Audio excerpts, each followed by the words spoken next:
What's up, everybody? It's the homie Truth Teller, the street reporter, and a lot of people be asking me about the drill culture. You know what a lot of people are always asking me about? They are always saying, Truth, you got to talk to some of the big homies in Chicago. Talk to some of the guys that's respected. You'll get a lot of information. You'll learn a lot more about the culture. So today I was lucky enough to get that opportunity. For the people who don't know what's going on, you'll tell them exactly what your name is and where you're from, bro. You already know what it is. Leoski, D, Chicago, Truth, Mr. In the Streets. You know what it is. Most definitely. Now, I want the fans to know, this is one of my favorite interviews because I get a chance to talk to you, bro. Right. For the people who don't know, I had a chance to speak with you a little while ago, too. They don't know Leoski D had me in Inglewood. I think that's crazy. The fans don't know that, though. Yeah, the last interview, RIP my cousin Rude Boy. Rude Boy was in that interview. When we did that was on the back. Yeah, I remember that. I remember that interview. Yeah, RIP to Rude. Yeah, we did that interview. You did have Rude with you that day. Yeah, it was Rude and Hood was with me when we did the interview. And I think it was like you and your team and everybody, and we did the interview. And that's when Rude was Rude had just started recording the music and shit, like getting on his shit. Me staying focused on him, but shit, Rude was a hot one. So was that gun violence? Huh? Was that gun violence? How Rude passed? Yeah. What neighborhood you from? I hate to hear that news too. I didn't know that actually. Right, I originally grew up 6217 South Calumet. That's where I'm originally from. Is that those famous buildings I hear a lot of people talking about? Yeah, project building. Yeah, so that's where I originally grew up, 6217. So then when my mom moved out the building, we moved in Parkway. Oh. So I lived in Parkway for like 14 years. That's Oblock, right? Parkway, Oblock, yeah. Yeah. Those like two famous communities I hadn't heard about. Yeah. See, it was like when I moved, it went from Parkway to the Wick to Oblock. Oh. You know what I'm saying? It was like a phase. Cause when I was young and when I was living in Parkway, when I moved out the building, you had GDs, MCs, Vice Lords, everything was in Parkway back then. Oh, inside of there? Yeah. Oh. Parkway had everything back in there. This was before the gates was up. The gates weren't even up then. You know what I'm saying? So it was everything. And then it got to a point where I remember big folks, big dog from the building, like, it ain't number, if you ain't BD, niggas had to clear that bitch out. You know what I'm saying? And that got set back then. We talking like back then that got set and switched. So that's how that whole phase thing. And if you weren't screaming BD, you had to get up out of there for the most part, and then it just came BD. Was the early Parkway life, was that kind of like some of the same things that's going on now? A lot of warring, a lot of shootings and things like that? Oh, it was still cracking. I mean, it's just different times. You know what I'm saying? Now, it's like violence is violence. I don't care how you put it or which way it was. It's just different times of violence and different shit. You know what I'm saying? But yeah, it's always been like that. Leoski, I asked a lot of people this. I want to ask you this. I think I'm going to get a great answer by asking you this. It seems like it's a lot of people in Chicago, okay, millions of people. But for some reason, the world fell in love with the Inglewood area, okay? Mm-hmm. Why?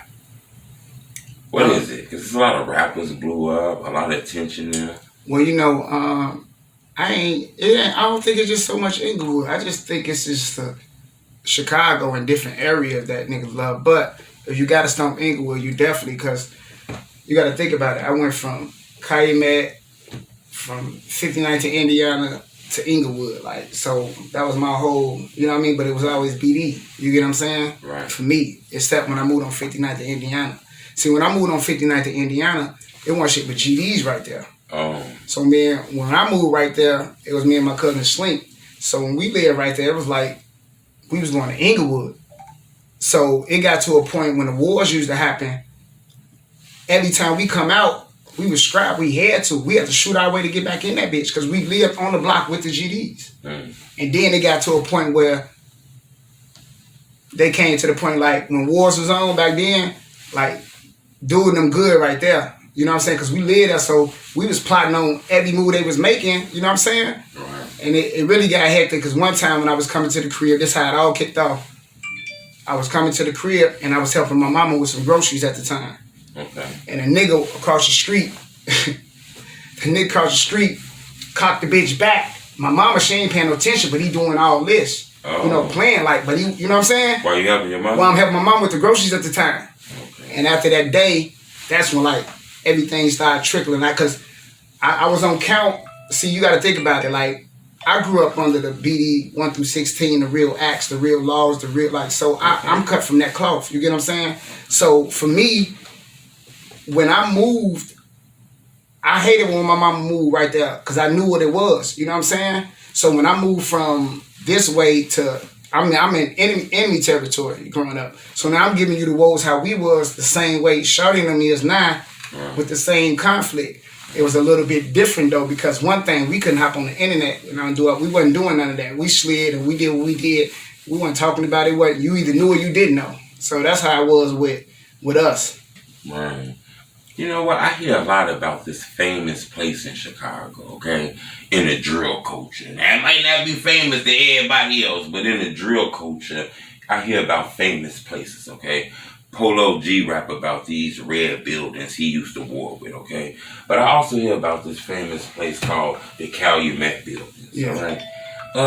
You grew up in 6217 apartment 901. Mm. So Calumet. What's the like the affection about that building? To shit, that was like one of the headquarters for BDs. You know what I'm saying? For how we was moving. Even when I was in Parkway, even when I was on 59th, even when I was on 61st in Michigan from the Gold Coast, like the building was always home to me. Like, you know what I'm saying? No matter what other set I was on, the building was always still home to me. But you got to think about it. It was a lot of real niggas made there. You know what I mean? It was a lot of shit that went on in that building. Like you had to be there to be there. But it wasn't like it wasn't no different than other projects from 45th from the low end. So a lot of rappers came out that building too, though. Yeah. Lil Reese actually grew up there. Yeah, folks was actually there. But see, a lot of things, and I don't speak on no other niggas or no other mans, but Shorty, one of my Shorties. So a lot of people think Reese antisocial, right? Like he don't really fuck with niggas. He don't really. Shorty like that for real in real life. It ain't like he, you know what I mean? You got to think about it. When Shorty was young and we was at, like you got to think about his daddy, Big Reese Flint. That's my man. You know, shout out Reese, Big Reese. Shorty was like really doing shit and around shit that he saw every day. You know what I mean? And it wasn't like Big Reese adapting him to that. We're in a project building, nigga. 16 flights, 10 flights a car. That's 150 people. What kind of environment do we really have, nigga? What you think we gonna get? What you think we gonna come out of results? Shorty really is from the trenches. So when you don't see him so active in his music, cause every time I see him, Shorty, why you ain't working? What's up? I'm getting on it. You know what I mean? See, my goal to every young nigga that I fuck with, period, regardless of what I am, I reach you, I reach, teach you, I teach, and pray for the rest, my nigga. Cause you can't reach everybody, you can't teach everybody, but I can pray for any and all of them. But Shorty was really in the trenches. Shorty was like 9, 10 years old, New Year's Eve, busting a fucking 4-5. You get what I'm saying? This is real nigga shit. But that's Shorty's story to tell. That's just a piece because I was there and I was able to witness shit like that. You know what I'm saying? So when I'm speaking on things, I'm speaking on facts because I was there. You know what I mean? But yeah, when you got to think about that, Shorty was really, really adapted to a lot. You know what? Now that you say it like that, I kind of... That's why his demeanor, his attitude, not like a lot of other niggas. Shorty really liked that. Like his, you know what I mean? He really liked that. But if you know him, you know him. Shorty the realest, the coolest. You know what I mean? Facts. You know what? I want to ask you something else, and it's connected to that. You saying, you know, about the Calumet buildings. I recall a rapper, Edai, saying he was from that building too. Yeah, Edai, yeah. You knew him I think too. Edai was signed to Industry Records. That's my bro. Right. Yeah, Edai was signed to the label. Yeah, I was just with him that same night. RP, bro. But yeah, Shorty was a real. See, let me tell you something what niggas don't know about Shorty. Because sometimes, I'm going to tell you about like a lot of the young niggas. What you don't really see is who they really is. You see what I'm saying? Right. Shorty was a demon at work. Right. 2 days in a row, that nigga recorded damn near 16 songs. I'm there with him. You know what I mean? Like, the music that he got that people haven't heard, it would have, niggas be like, damn, I ain't even know the nigga remixed, Brenda Got a Baby, Tupac version. But did it in the Chicago way.